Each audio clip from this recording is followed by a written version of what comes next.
Podría decir, y me estaría adelantando al sermón, que de nada sirve tener una iglesia de sana doctrina, que de nada sirve que la palabra sea tratada con cuidado, que de nada sirve que Dios haya levantado a un varón para dividirla o tratarla o explicarla y expandirla y aplicarla de manera correcta. De nada sirve eso, o al menos de nada le sirve a usted si usted no tiene fe en lo que está oyendo.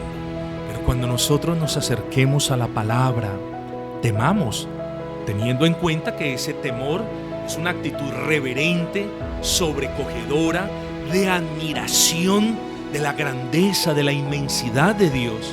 Hermanos, temamos cuando leemos la palabra, cuando nos reunimos para escuchar la palabra, porque Dios no quiere, hermanos, que nos presentemos delante de Él de manera desprevenida. El temor nuestro para con Dios denota o proyecta el respeto que nosotros tenemos para Dios. En el caso de los israelitas, las promesas fueron acompañadas o estuvieron acompañadas ¿de qué? De grandes señales, ¿no es así? De grandes prodigios, de grandes milagros. Dichas promesas, hermanos, fueron predicadas con reverencia y solemnidad. Y no obstante, la inmensa mayoría del pueblo de Dios de aquel entonces no entró a Canaán. ¿Sí notan? No entraron al reposo de Dios. No entraron al reposo que Dios les había prometido. ¿Por qué? Porque no tuvieron fe, hermanos. Pero estas eran personas que creían en Dios, ¿no es así? Estas eran personas que participaban en los cultos de adoración a Dios. Estas eran personas que leían la palabra de Dios. ¿Y por qué no entraron? Porque no creyeron al Señor. Porque creyeron que los gigantes de la tierra eran más poderosos que el Dios que los había llevado hasta la tierra. Estas fueron personas que se dejaron atemorizar por los obstáculos y perdieron de vista las promesas que Dios les había dado para vencer esos obstáculos. Estas fueron personas que dijeron: devolvámonos a Egipto. Y no personas que ejercieron la fe y que dijeron: Dios está con nosotros. Tengamos cuidado, mis amados hermanos, entre muchas otras cosas, de tener favoritismos en lo tocante a los predicadores. La palabra de Dios es palabra de Dios, y les cuento que a quien viene dispuesto a abrazar las bendiciones de Dios, tiene las bendiciones de Dios, hermanos.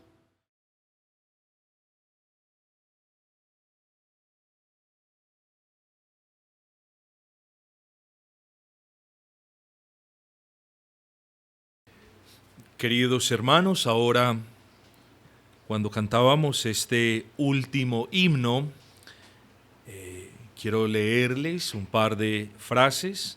Dice: a ti entregados en fe nos postramos a tus pies. Bueno, hermanos, esta es una buena manera de recordar que la adoración a Dios debe hacerse en fe. Es decir, nosotros adoramos a Dios teniendo la convicción de que sin fe es imposible agradar a Dios. Yo no me puedo, usted no se puede presentar delante de Dios a adorar a Dios si usted no cree que Él es y que es galardonador de todos los que le buscan. Dios, hermanos, castiga la desobediencia, pero bendice la obediencia, ¿no es así? Pero Dios bendice la obediencia no porque le toque bendecir, sino porque quiere bendecir. Así que, hermanos, nosotros hoy estamos obedeciendo la palabra del Señor. Nosotros nos congregamos porque es una orden del Señor. Nosotros sabemos en quién hemos creído por gracia del Señor. Nosotros nos congregamos para adorar, exaltar, escuchar la palabra del Señor. Y Él nos bendice, hermanos. No puede existir un culto público de adoración a Dios en el que el pueblo de Dios se congregue y el pueblo de Dios no sea bendecido. En ocasiones, las personas dicen: pero hoy no hubo bendición, no sentí la bendición. No, siempre hay bendición para el alma que abraza la fe en Cristo. Siempre. Además, la bendición no depende de lo que usted sienta. sino de las realidades de la promesa. Y vuelvo y le repito, en cada culto público de adoración a Dios hay bendiciones para nosotros. Así que, hermanos, no delante de mí, hermanos, porque yo también junto a ustedes me he aproximado al trono de gracia para presentarme en el nombre de Cristo, para pedir bendición de lo alto, guía. Hermanos, entregados en la fe, postrémonos entonces a los pies del Señor para escuchar la predicación de su palabra. Quiero por favor que abran sus Biblias en el versículo número 2 del capítulo número 4 de la carta del apóstol Pablo a los Hebreos. Hebreos capítulo número 4, versículo número 2. Y dice la palabra: porque también a nosotros se nos ha anunciado la buena nueva como a ellos, pero, ese pero es fundamental, no les aprovechó el oír la palabra por no ir acompañada de fe en los que la oyeron. Y hermanos, ustedes bien tienen registro de esto. Estamos adelantando a manera de título la segunda advertencia para el alma. Esta es la segunda parte. Ya vimos la primera advertencia para el alma en capítulo anterior, pero ahora estamos hablando de la segunda, considerando la segunda advertencia para el alma, y está en su segunda parte. Ahora bien, hermanos, si a manera de subtítulo usted lo quiere identificar de una manera más precisa, entonces entiéndase que hoy vamos a hablar de la necesidad de la fe, la necesidad de la fe. Y lo primero que quiero decir cuando hablamos de la fe, particularmente de la necesidad de la fe, es que tenemos que diferenciar entre algo indispensable o esencial y algo accesorio. Cuando hablamos de un accesorio, hablamos de algo que en realidad no necesitamos. Cuando nosotros hablamos de un accesorio, muy probablemente estamos haciendo referencia a algo con lo que ese aparato puede funcionar. O si pensamos en un ser humano, a algo con lo que esa dama puede vivir, o sin lo que esa dama más bien puede vivir. Así que accesorio es algo que estrictamente hablando no necesitamos. Pero cuando hablamos de la fe, mis amados, estamos hablando de algo esencial, de algo indispensable. Hablar de la fe es hablar de algo vital para su alma y para la mía. Así que este es un tema, habiendo dicho eso, este es un tema de suma importancia para nosotros. Y lo es, hermanos, porque tengo la sensación, si me puedo expresar de esa manera, que en ocasiones no sabemos definir qué es la fe. Venimos de contextos, yo lo digo con respeto, en los que tener fe equivalía a tener una mente positiva. Y tener fe no es ser positivista. Tener fe es una cosa y tener una actitud positiva es otra. Y quiero diferenciar las dos muy bien, mis amados hermanos. Porque a lo que Dios nos llama no es a tener una actitud positiva. A lo que Dios nos llama es a tener fe en su Hijo eterno y en las palabras reveladas por su Santo Espíritu. Así que es muy importante, hermanos, que nosotros entendamos este tema, porque llegamos a esa parte de la carta donde es necesario hablar de la importancia de la fe. Entonces no podemos perder de vista el contexto de la carta. En estas hermosas y profundas palabras tenemos al autor inspirado, esforzándose una y otra vez en animar a los hermanos, muy posiblemente de la iglesia de Jerusalén, muy ciertamente de otras congregaciones y de otros lugares, de animarlos en medio de situaciones difíciles. Pero también, hermanos, tenemos al autor inspirado haciendo un esfuerzo por advertirles a todos. Esto incluye a los creyentes y a los que profesan externamente la fe cristiana. El autor inspirado no hace distinción en este punto, sino que lanza la advertencia para toda la congregación visible. Entonces note, hermano y amigo, que estas palabras caen para usted, son para usted. Independiente si usted es un cristiano, independiente si usted apenas nos lleva visitando 2 semanas y no es cristiano, o si usted nos lleva visitando largos periodos de tiempo y no ha abrazado a Cristo. Estas palabras son para usted. Lo que va a marcar la diferencia en el provecho que estas palabras tengan en su vida es la fe con las que usted las reciba. Si usted cree que estas palabras son palabras de Dios para usted, si usted cree que quien habla, como dice Pablo, habla la palabra de Dios en nombre de Dios, entonces no hay manera de que usted no reciba alguna bendición.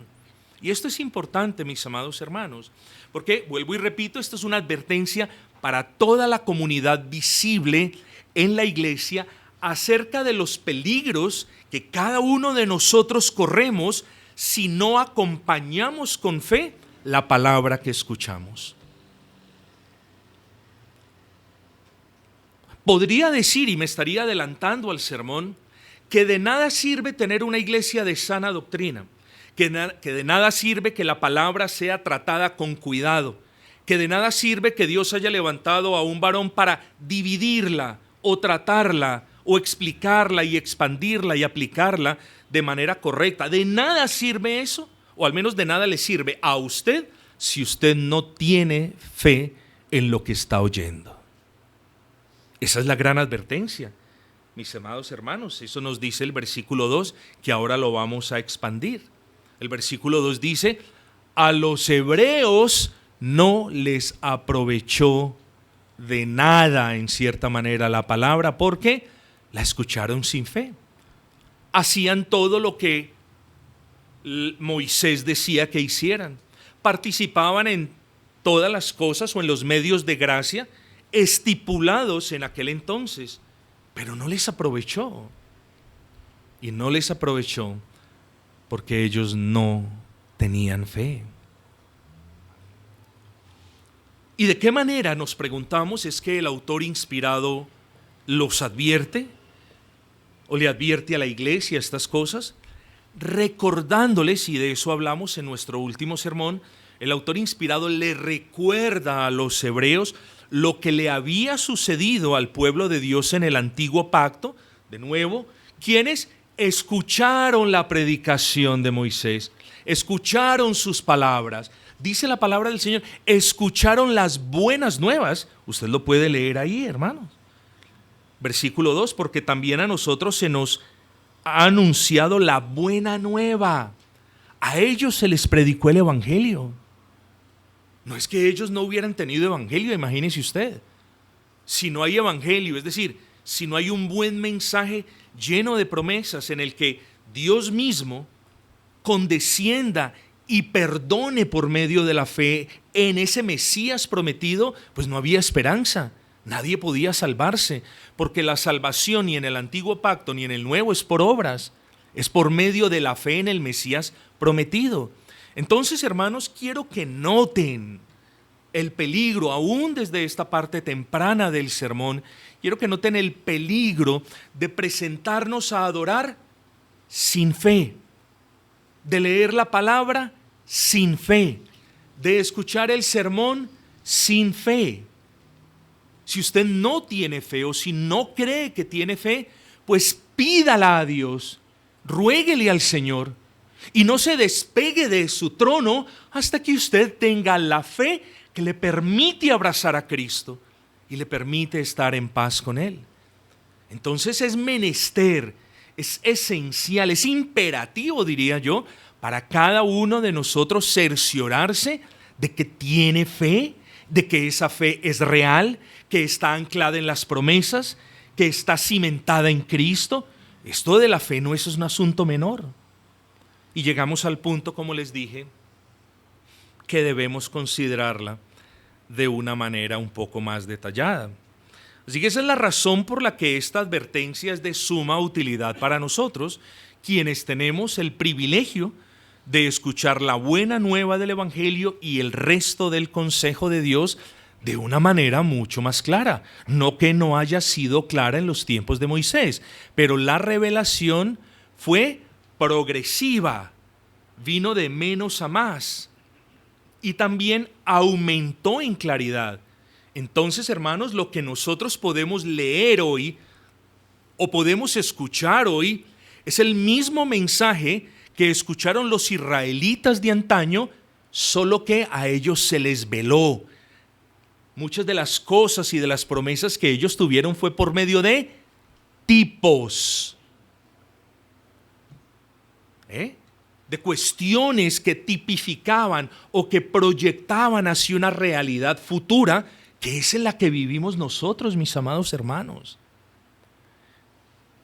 Entonces, ¿cómo no, hermanos, vamos a prestarle atención a este asunto de la fe si todo lo que tenía Dios para revelarle a usted ya lo hizo?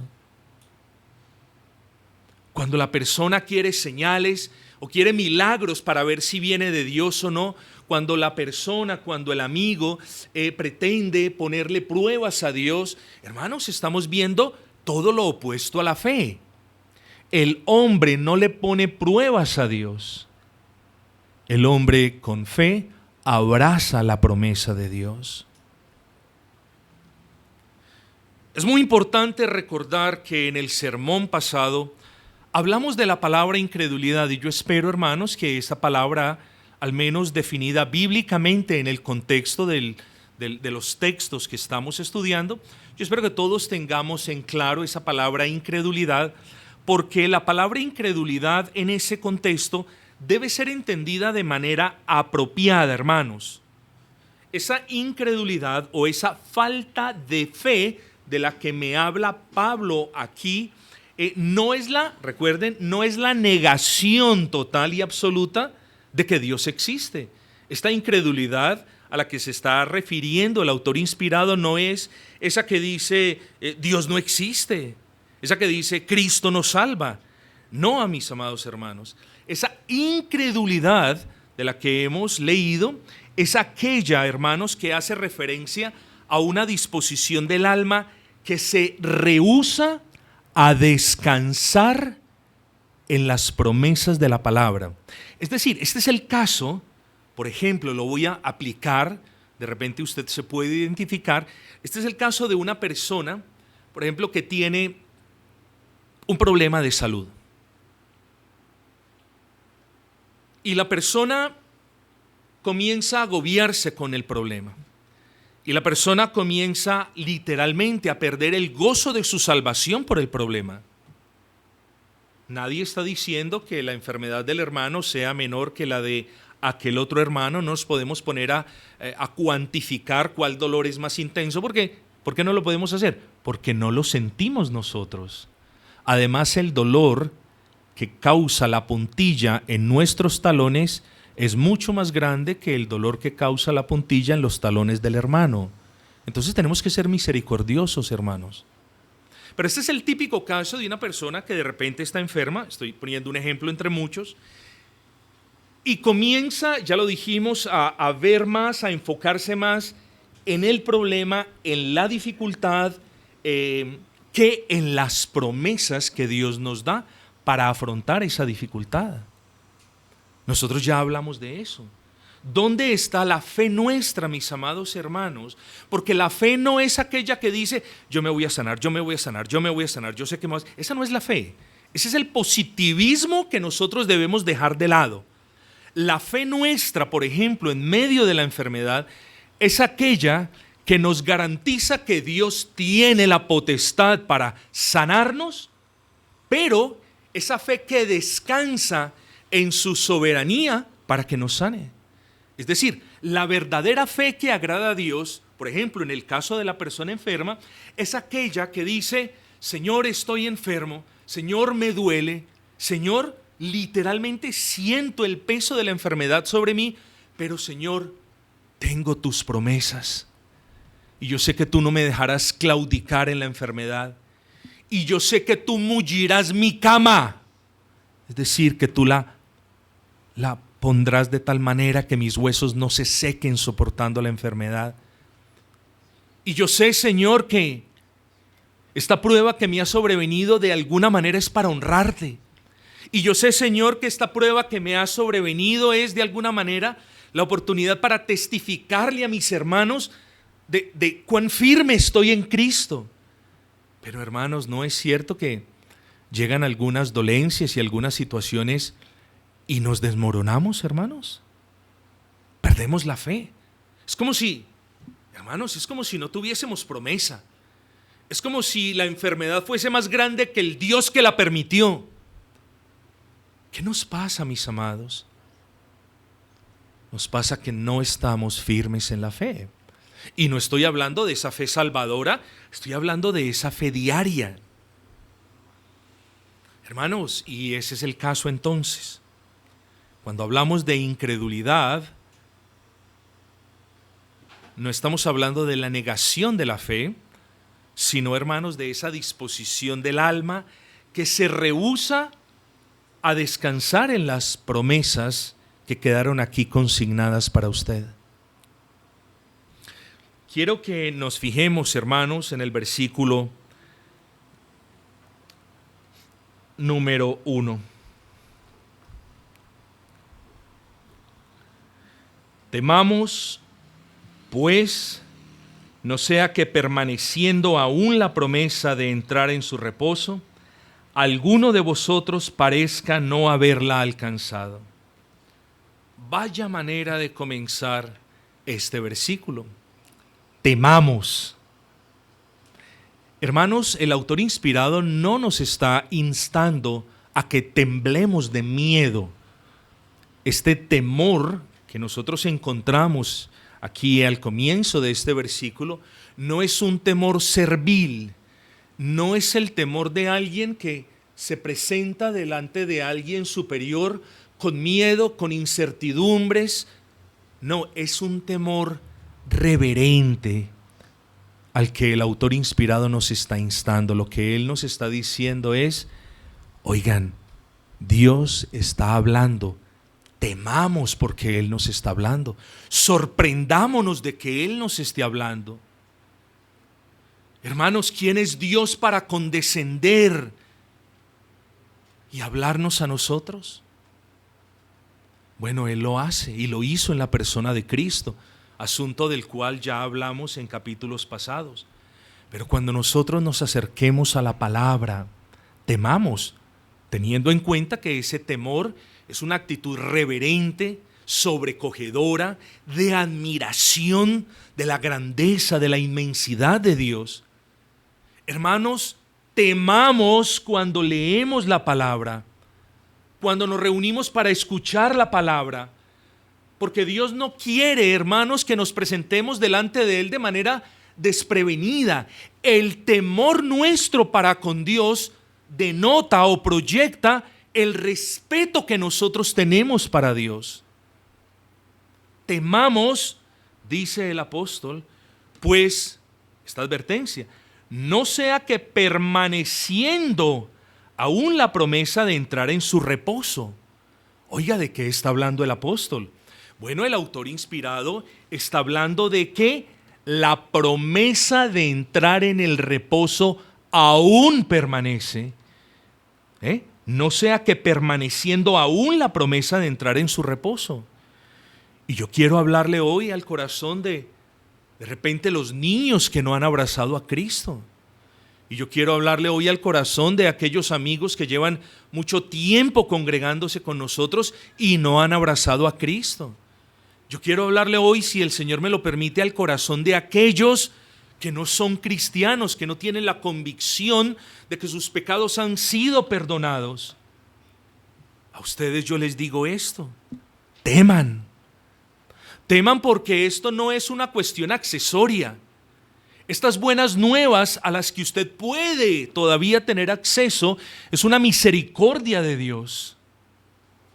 Teman porque llegará un día donde Dios ejerza su juicio sobre quienes escucharon el Evangelio y no creyeron el Evangelio, tanto como sobre quienes no lo escucharon. Pero particularmente, o desmiéntame si no tiene mayor culpa el que ha escuchado el evangelio en la comodidad de una sillita blanca y ha despreciado el evangelio. Claro que sí. Teman, amigos, porque habrá un día donde esta promesa no esté ya disponible. Tema porque usted no sabe cuándo viene el día o la hora que el Señor le quite la vida. Debemos temer, particularmente usted, amigo inconverso, debe temer. Porque la promesa aún se está predicando, mis amados hermanos. Porque la promesa aún la estamos proclamando desde los púlpitos de las iglesias locales. Y la manera como debería responder aquellos que no han abrazado a Cristo es temiendo de rechazar esa promesa.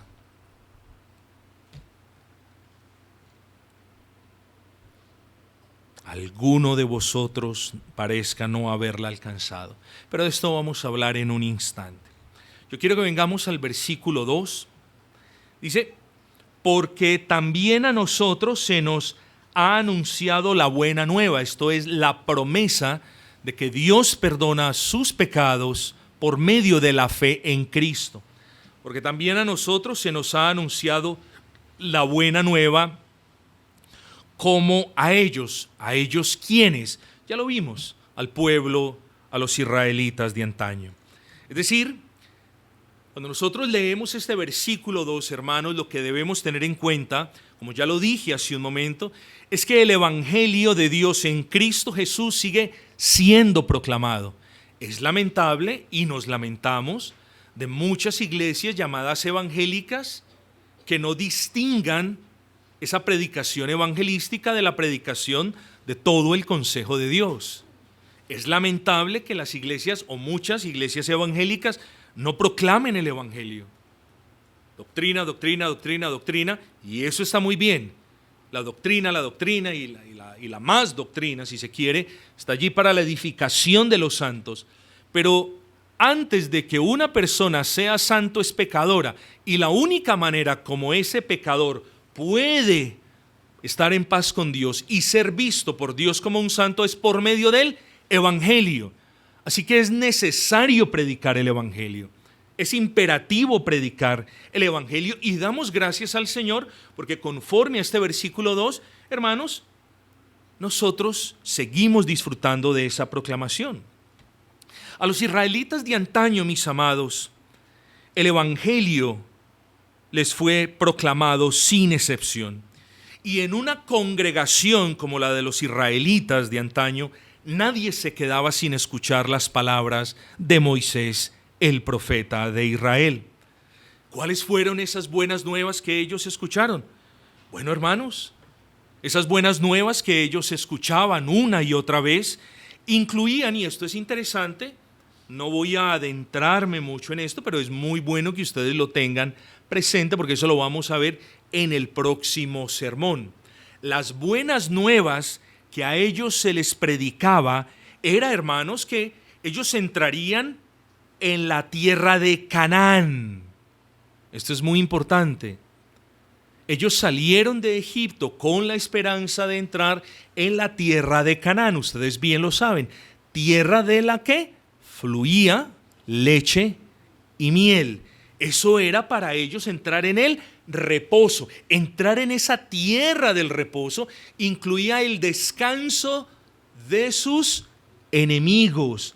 Así que Canaán representa o es un tipo del reposo celestial del cual vamos a ver la próxima semana.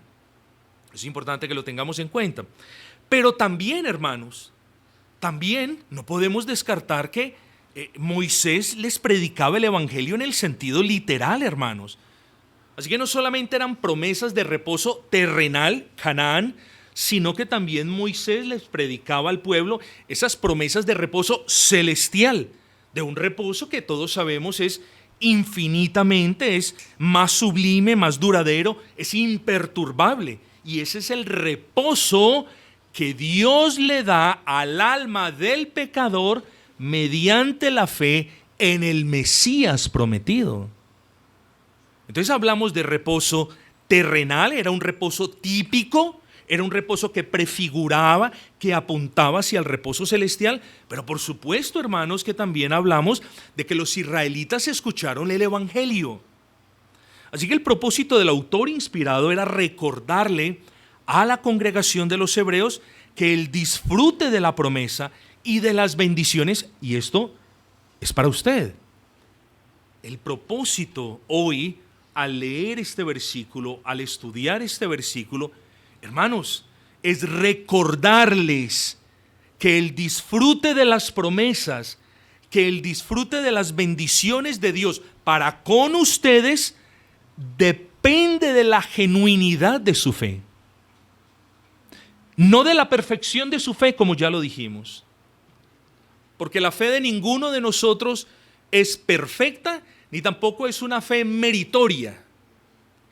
Pero sí depende de la genuinidad de la fe. Es decir, ¿es su fe en Cristo de verdad genuina?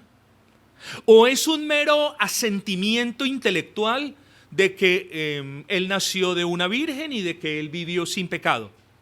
Bueno, tenemos que tener cuidado, mis amados hermanos, porque hoy yo no los voy a poner a dudar de la fe, pero como lo decían los puritanos, es bueno que nuestra fe, que nosotros revisemos el estado de nuestra fe. Así que vuelvo y repito, porque esto es importante, el disfrute de las promesas que Dios ha consignado, que Dios ha dejado en su palabra para nosotros, que el disfrute de las bendiciones que Dios tiene para nosotros depende de la genuinidad de nuestra fe.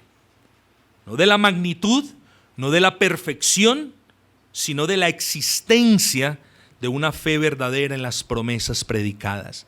Porque vuelvo y le repito, hermano, de nada serviría que empezásemos a mirar una a una las promesas de la palabra de Dios si usted no entiende que muchas de esas promesas son para el pueblo de Dios.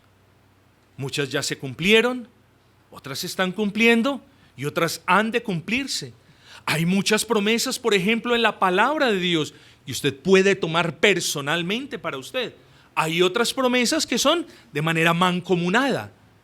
Pero el punto es, hermanos, no vamos a saciarnos de la miel de las promesas y de las bendiciones de Dios a menos que yo tenga fe en Dios y que tenga fe en la palabra que Él mismo ha revelado. Hermanos, ya lo dijimos, pero lo voy a enfatizar porque es importante. En el caso de los israelitas, las promesas fueron acompañadas o estuvieron acompañadas ¿de qué? De grandes señales, ¿no es así? De grandes prodigios, de grandes milagros. Dichas promesas, hermanos, fueron predicadas con reverencia y solemnidad. Y no obstante, la mayoría de quienes se jactaban de pertenecer al pueblo de Dios no entraron en el reposo de Dios. ¿Por qué? Porque no le creyeron a Dios. Hermanos, insultaría su inteligencia donde yo ahora me empeñase en explicarles en detalles estas cosas que ustedes pueden ver por sí mismos. Vuelvo y repito, la inmensa mayoría del pueblo de Dios de aquel entonces no entró a Canaán. ¿Sí notan? No entraron al reposo de Dios, no entraron al reposo que Dios les había prometido. ¿Por qué? Porque no tuvieron fe, hermanos. Pero estas eran personas que creían en Dios, ¿no es así? Estas eran personas que participaban en los cultos de adoración a Dios. Estas eran personas que leían la palabra de Dios. ¿Y por qué no entraron? Porque no creyeron al Señor. Porque creyeron que los gigantes de la tierra, ¿no es así? Que los gigantes de la tierra eran más poderosos que el Dios que los había llevado hasta la tierra.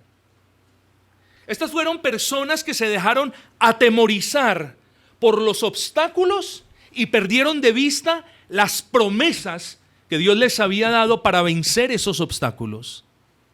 Estas fueron personas que dijeron: devolvámonos a Egipto.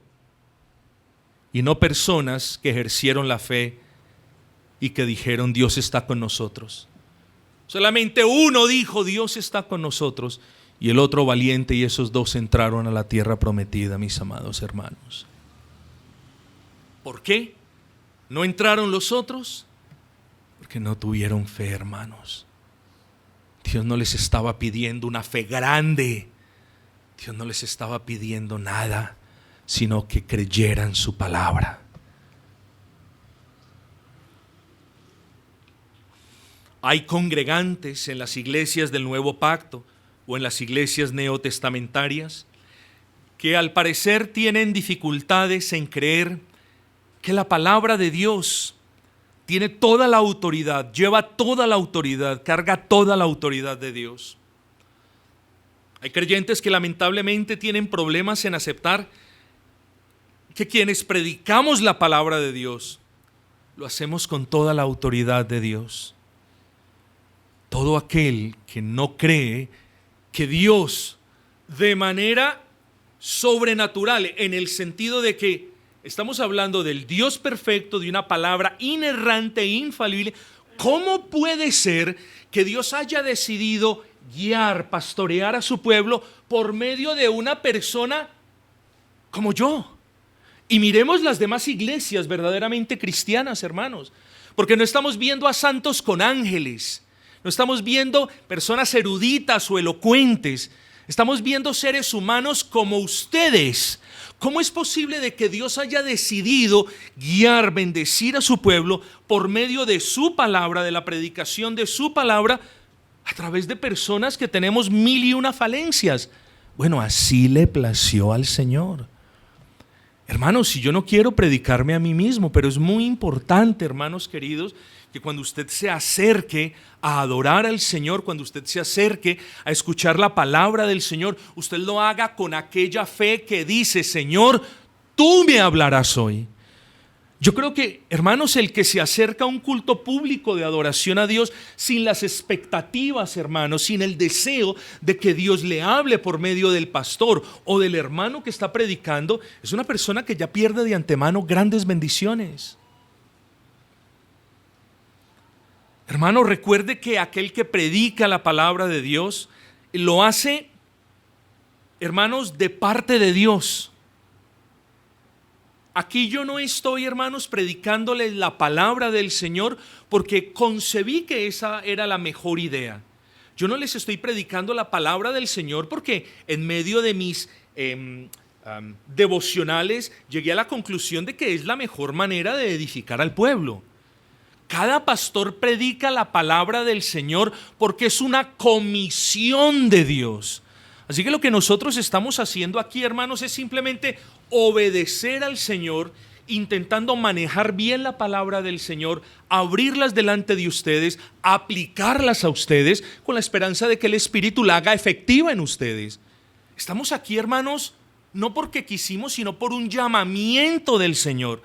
Así que, hermanos, apreciemos, por favor, y no exclusivamente lo digo por mí, lo digo por todo hermano en toda iglesia que se para en un púlpito a proclamar la palabra del Señor, hermanos, porque nosotros lo hacemos de parte de Dios.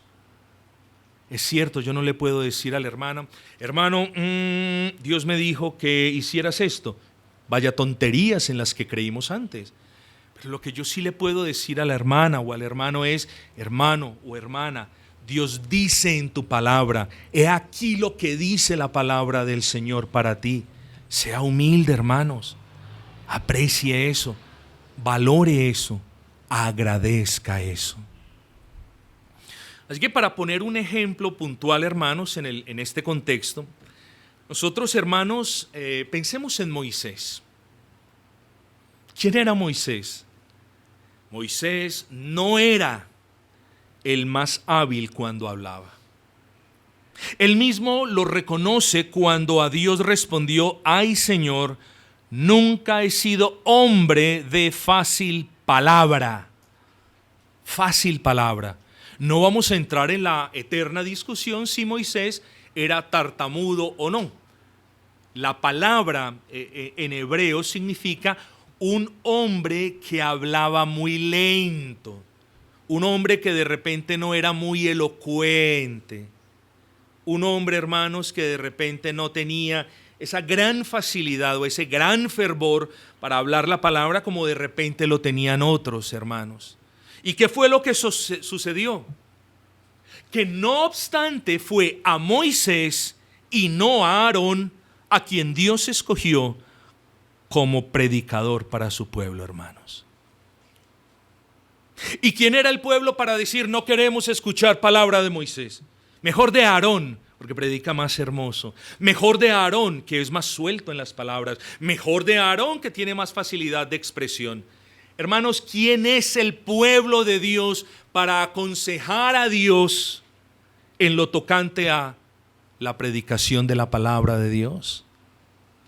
Tengamos cuidado, mis amados hermanos, entre muchas otras cosas, de tener favoritismos en lo tocante a los predicadores. La palabra de Dios es palabra de Dios, y les cuento que a quien viene dispuesto a abrazar las bendiciones de Dios, tienen las bendiciones de Dios, hermanos.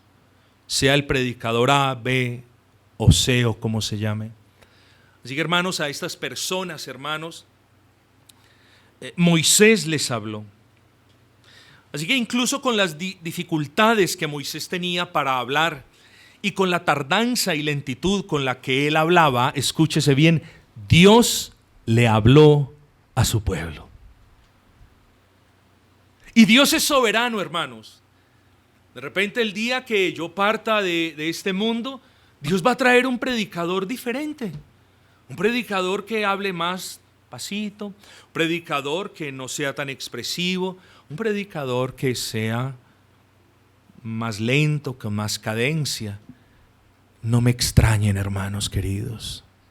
Den gracias a Dios por lo que Dios les da, porque a la final es la palabra de Dios la que hace la obra en el corazón, hermanos, no el predicador.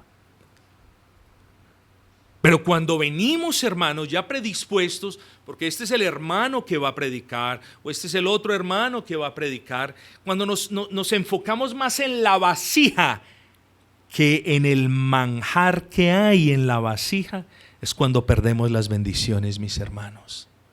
¿Sí me comprenden eso, hermano? Cuando nos enfocamos más en la vasija o en su apariencia externa, más que en el contenido de la misma, ahí es cuando perdemos grandes bendiciones, hermanos. Hermanos, tengamos cuidado. Ustedes saben lo que sucede cuando Dios levanta a un varón, quien quiera que sea. Ustedes saben lo que sucede cuando Dios levanta a un varón que sabe usar bien la palabra de Dios y que habla a la congregación de parte de Dios y delante de Dios, pero la congregación no responde en obediencia. Hermanos, Dios sabe que no es una amenaza.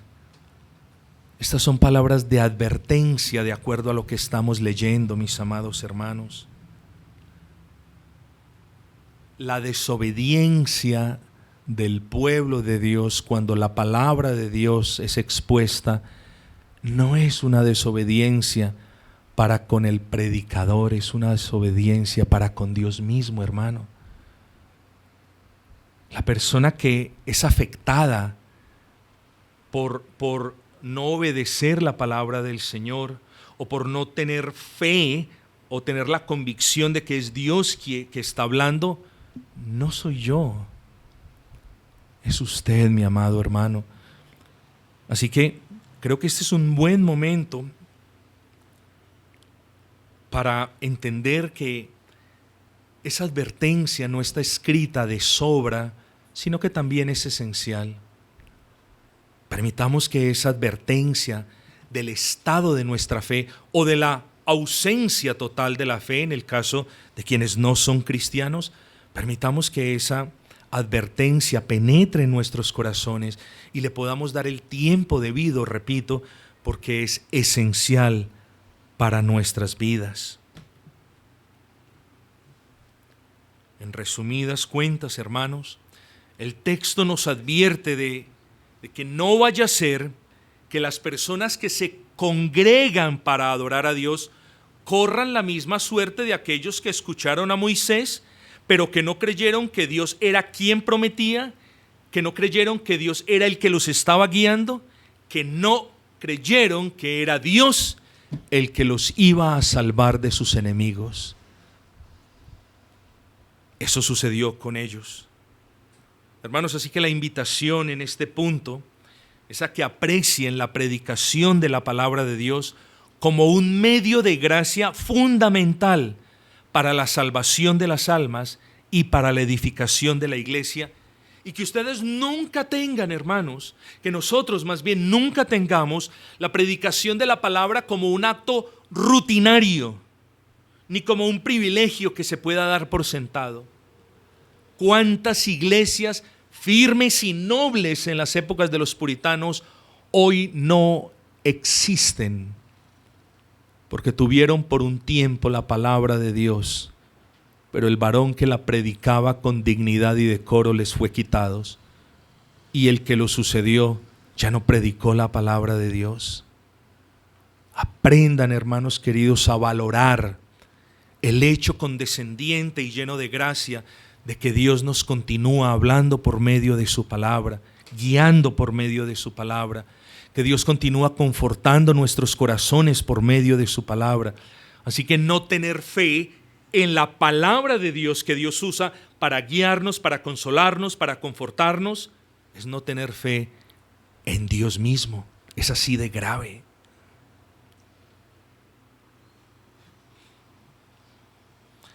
Hubo predicación, hubo palabra, hubo promesas abundantes, pero donde esa palabra no fue recibida con una fe viva, no produjo provecho alguno, como ya lo hemos dicho antes.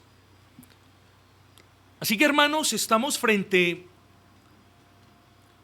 a un asunto de responsabilidad, porque cada vez que oímos las buenas nuevas del Evangelio, somos puestos frente a una responsabilidad real. O la palabra la aceptamos con fe y la gracia de Dios nos conduce a su reposo, o lo seguimos escuchando de manera descuidada, nos atenemos a la peor de todas las consecuencias. ¿Cuál es esa? El texto nos lo dice: que permaneciendo aún la promesa, llegue el momento donde la persona sea hallada que nunca entró en el reposo. Tremenda consecuencia, hermanos.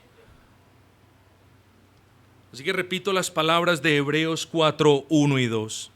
Estas palabras tienen como propósito advertir a la congregación del peligro de que, aunque la promesa de entrar en el reposo sigue vigente, algunos sean finalmente mostrados como no participantes reales de ella. ¿Por qué? Porque oyeron el Evangelio de manera externa y no con una fe verdadera. Mucho cuidado, mis amados. El problema entonces, repito, no es una fe débil, sino la ausencia de una fe genuina en la palabra de Dios, aún dentro de la comunidad visible.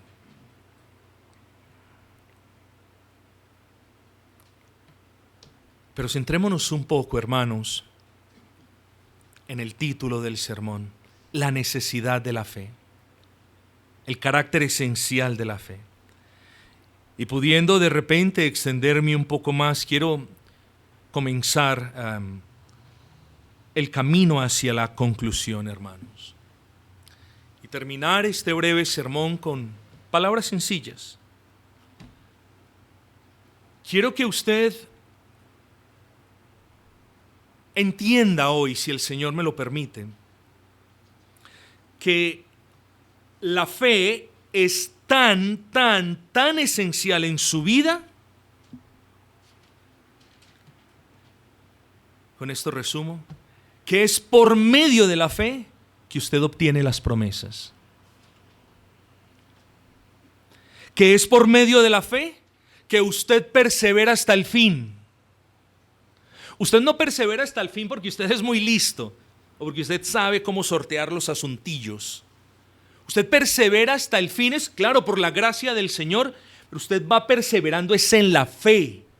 Usted, por medio de la fe, vive como peregrino en este mundo. Cuando una persona no vive como peregrina en este mundo, casi que se puede decir, este no tiene fe. Hermano y amigo, sin fe es imposible agradar a Dios, absolutamente imposible, porque todo aquel que se acerca a adorarle es necesario de que crea, de que tenga la convicción de que Él es, de que Él existe, estamos hablando, y de que es galardonador de todos los que le buscan. Es necesario, mi hermano, no solamente que usted crea que Cristo es su Señor, y le digo hermano porque presupongo que ya lo hizo, claro. Ahora es necesario que usted ejerza la fe activa o diaria para la gloria del Señor. Porque nosotros los creyentes, hermanos, abrazamos a Cristo, es como respuesta a la fe que recibimos de Dios, ¿no es así? Claro, pero después de que abrazamos a Cristo, debemos vivir una vida digna de Cristo. ¿Y cómo lo hacemos? Lo hacemos en fe. Es decir, la fe diaria, la fe activa, esa fe que cambia, que disminuye cuando nosotros no aprovechamos los medios de gracia o que aumenta cuando nosotros estamos disciplinados y tomamos provecho de los medios de gracia, esa fe diaria o activa es a la postre la que en realidad testifica de la genuinidad de la fe salvadora. ¿Qué les estoy queriendo decir? Hermanos queridos, que todo aquel que ha confiado en Cristo vive una vida digna de Cristo. Vive una vida confiando en Cristo. Vive una vida dependiente de Cristo. No podemos hablar de alguien que dice que ha confiado en Cristo, pero que no vive dependiente de Cristo. Hermano, pero sobre todas las cosas, sin fe, no se entra en el reposo de Dios, que es el punto del apóstol Pablo en este pasaje. Versículo 1, temamos de manera reverente, pues, no sea que, aún predicándose el evangelio, aún permaneciendo la promesa de entrar en el reposo de Dios, es lo que está diciendo, alguno de vosotros parezca no haberlo alcanzado.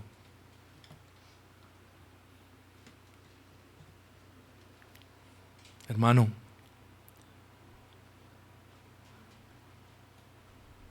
si hemos dudado de la palabra predicada en algún momento, pidamos perdón al Señor.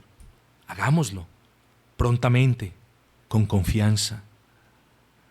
Porque una predicación de este tipo no es para que regresemos a casa apesadumbrados, es para que regresemos incluso con gozo de que hemos sido recordados que tenemos un Dios grande, bueno, perdonador y amoroso. De un Dios que quiso dejar una inmensidad de promesas para beneficio de nuestras almas. Así que estas advertencias son beneficiosas para nosotros. Vengamos y pidamos perdón al Señor, repito, porque haber desconfiado de la palabra de Dios es desconfiar del Dios de la palabra. Acerquémonos prontos, hermanos, delante de un Dios que no nos va a negar el perdón si venimos en el nombre de Cristo. Acerquémonos, hermanos, como niños y clamemos: Señor, ayuda mi incredulidad. Señor, aumenta mi fe. Acerquémonos como aquel pequeñín que un día, hace miles de años, se presentó delante del Señor con grandes expectativas, diciendo: habla, Señor, que tu siervo escucha. Háblanos, Señor, que tus siervos escuchamos. Ese debe ser el deseo de cada uno de nosotros. Hermanos, una última súplica y con esto termino. Cerciorémonos, por amor a Cristo, que nuestra fe en Jesucristo es genuina. ¿Cómo nos podemos cerciorar? Bueno, hermanos, una fe en Cristo genuina no duda de que Cristo es Dios encarnado. Una fe en Cristo genuina no duda de su nacimiento virginal. Una fe en Cristo genuina no duda de que es el único que ha puesto los pies en esta tierra y que ha sido sin pecado.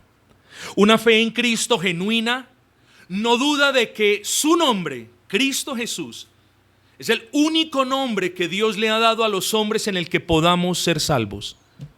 Una fe en Cristo genuina no dice, ¿será que soy salvo en Mahoma? ¿Será que soy salvo? No, una fe en Cristo genuina sabe que Cristo y solo Cristo es su Rey, Señor, Salvador.